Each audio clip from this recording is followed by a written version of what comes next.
bu fıstığım. Bir bıraksa patlayacak, o kız değil bir moda. Oraya kaldı çanta, araba, hepsine çakma. Son 2, 3, 4 patla. Sana ne? Biz yoksa geceleri her yeri sana ne? Giyiyorsan mini mini eteğini sana ne?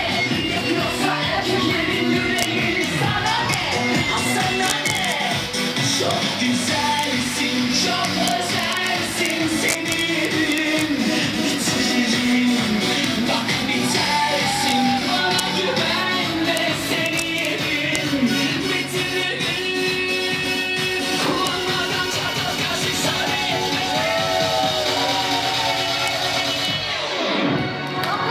Hem de yam yam style. Yam yam style. Yam yam style. Yam yam style. Hey, sexy lady.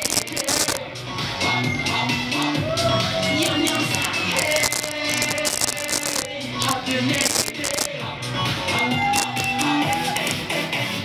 Bakma sessiz sakin durduğuna bu fıstığın. Bir bıraksa patlayacak, o kız değil bir bomba.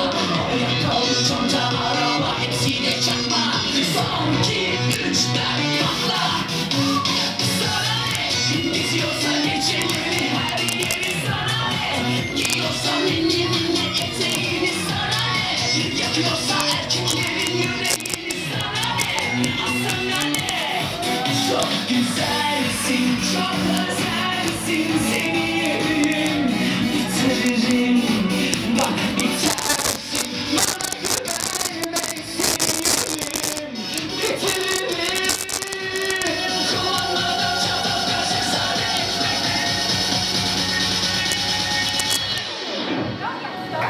Hem de yam yam style. Yam yam style.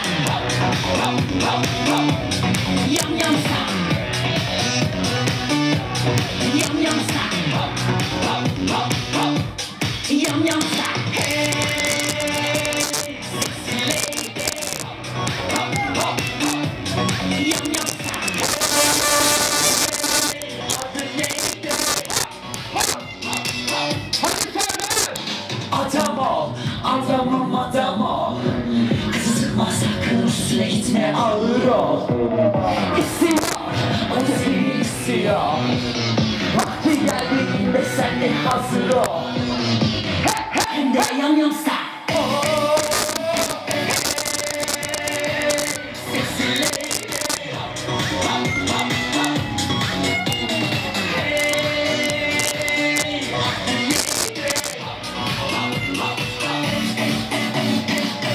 Hem de yam yam style.